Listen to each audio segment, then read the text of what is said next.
আসসালামু আলাইকুম, welcome to English apps. আজ আমরা সপ্তম শ্রেণীর পঞ্চম সপ্তাহের বিজ্ঞান অ্যাসাইনমেন্টের সলিউশন নিয়ে ক্লাসটি করব।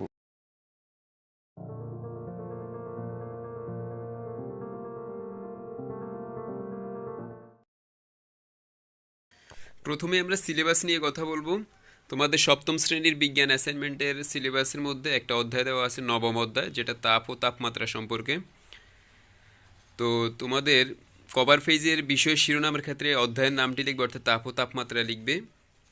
সেটার আলোকে একটি উদ্দীপক দেওয়া আছে, সেই উদ্দীপকের আলোকে 4টি প্রশ্ন এবং একটি সংক্ষিপ্ত প্রশ্ন দেওয়া আছে, তো সেগুলো সলিউশন করব।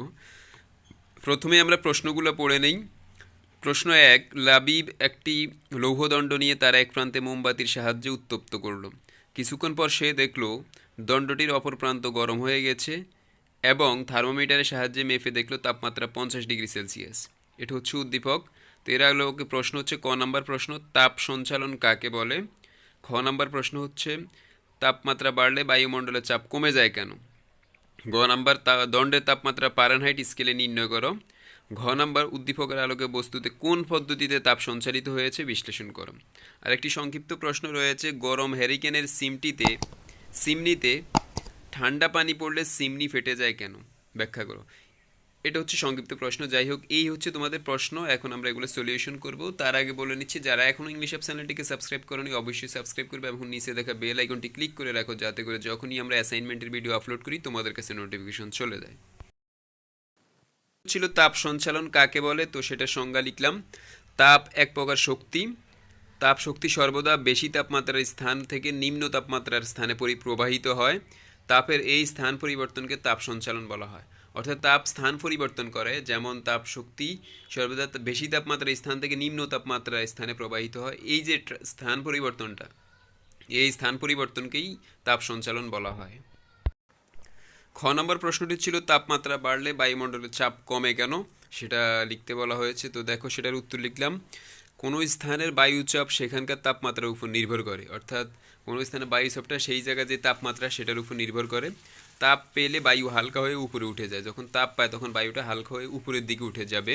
যেহেতু বায়ুমণ্ডল খোলা, তাই তাপমাত্রা বাড়লে ঘনত্ব কমে যায়। বায়ুমণ্ডল ওপেন প্লেস হওয়ার কারণে তাপমাত্রা যখন বাড়ে তখন ঘনত্ব কমে যায়, আর বায়ুর ঘনত্ব কমে গেলে বায়ুমণ্ডলের চাপও কমে যায়, অর্থাৎ নিম্নচাপের সৃষ্টি হয়। এটা হচ্ছে আমাদের খ নাম্বার প্রশ্নের উত্তর। আশা করি তোমরা বুঝতে পেরেছো। আমাদেরকে গ নাম্বার প্রশ্নে বলা হয়েছে, দণ্ডের তাপমাত্রা ফারেনহাইট স্কেলে নির্ণয় করো। তো সেখানে আমরা উদ্দীপকে দেখছি যে আমাদের তাপমাত্রা 50 ডিগ্রি সেলসিয়াস দেওয়া আছে, সেটা আমরা ফারেনহাইটে নির্ণয় করতে হবে। তো দেখো, আমি উত্তর লিখছি। দেওয়া আছে তাপমাত্রা 50 ডিগ্রি সেলসিয়াস, অর্থাৎ সি সমান সমান 50 ডিগ্রি। এটা হচ্ছে আমাদের দেওয়া আছে প্রশ্নে। আমরা জানি C/5 ইকুয়ালস F-32/9, অর্থাৎ F-32, এটাকে 9 দিয়ে ভাগ দিতে হবে। তো আমরা লিখলাম, সি এর মান বসালাম। সি এর মান হচ্ছে আমাদের প্রশ্নে দেওয়া আছে 50 বসালাম, নিচে 5 ইকুয়ালস F-32/9। তারপর হচ্ছে বজ্র গুণন বা আড় গুণন করছি, 5 দিয়ে হচ্ছে F-32, আর হচ্ছে 50কে 9 দিয়ে, তাহলে লিখলাম F-32, 5 into F-32 equals 50 into 9, অর্থাৎ 50কে 9 দিয়ে গুণ। তারপর হচ্ছে আমরা এই F-32 লিখি ইকুয়ালস 5টাকে নিচে নিয়ে এসেছি, অর্থাৎ 50 9 দিয়ে গুণ করার পরে 450 হয়েছে, আর নিচে হচ্ছে 5। তো এবার 450কে 5 দিয়ে ভাগ করার পরে আমাদের আসছে 90, অর্থাৎ 90। তাহলে F-32 ইকুয়ালস 90। এবার এফ এর মান বের করব। এফ এর মান বের করার জন্য -32 সমান সমান ইকুয়ালসের ডান পাশে গেলে প্লাস হয়ে যাবে, তাহলে 90 + 32, 90 এবং 32 যোগ করলে হবে 122। তাহলে এফ এর মান হচ্ছে 122, আর এফ মানে হচ্ছে ফারেনহাইট স্কেল।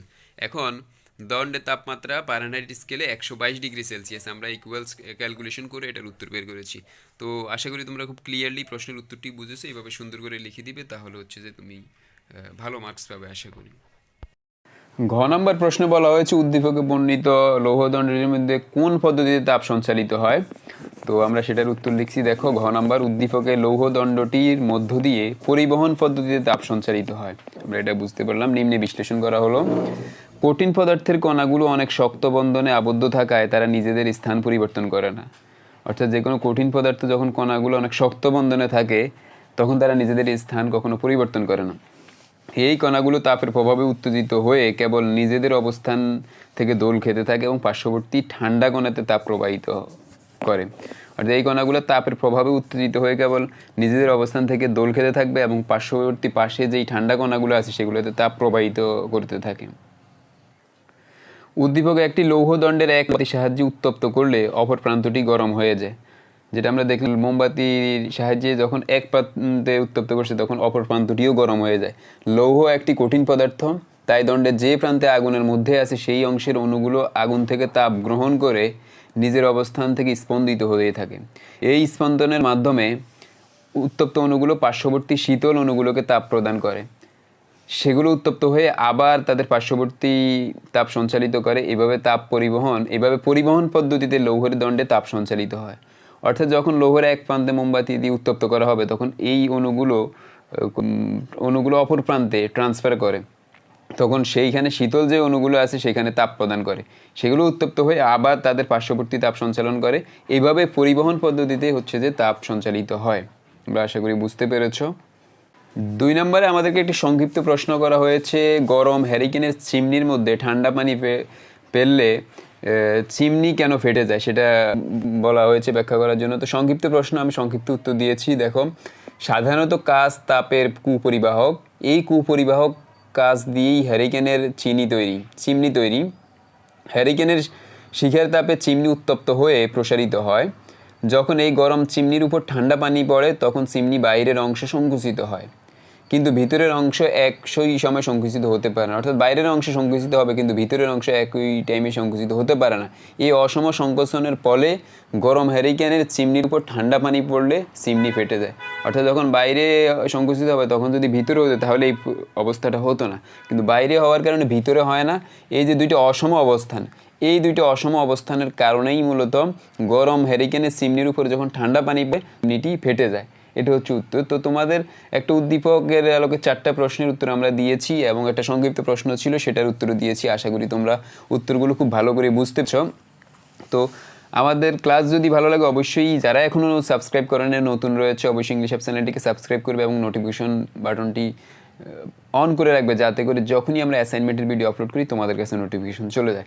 তোমরা শুনে আনন্দিত হবে যে তোমাদের জন্য আমরা অ্যাসাইনমেন্টের পর আগামী 20 ডিসেম্বর থেকে বেসিক ইংলিশ ক্লাস শুরু করছি। অর্থাৎ তোমরা যখন এখন 7-এ পড়ছো, আগামী বছর 8-এ পড়বে, 8-এর গ্রামার বোঝার জন্য তোমাদের বেসিক ইংলিশ দরকার। অর্থাৎ parts of speech, tense, sentence এগুলো না বুঝলে তোমরা ওই গ্রামারগুলো বুঝবে না। তাই তোমাদের সুবিধার জন্য ইংলিশ অ্যাপসের পক্ষ থেকে আমরা ফ্রি আমাদের ইউটিউব চ্যানেলের মধ্যে বেসিক ইংলিশ কোর্স শুরু করব। আশা করি তোমরা সবাই সেখানে পার্টিসিপেশন করবে। নিজেদের ইংরেজি দুর্বলতা দূর করার জন্য ইংলিশ অ্যাপসকে সাবস্ক্রাইব করে নোটিফিকেশন বাটনটি অন করে রাখবে, তাহলে তোমাদের কাছে সময় মতো ক্লাস পৌঁছে যাবে। তো সবাই ভালো থাকো, সুস্থ থাকো, আল্লাহ হাফেজ।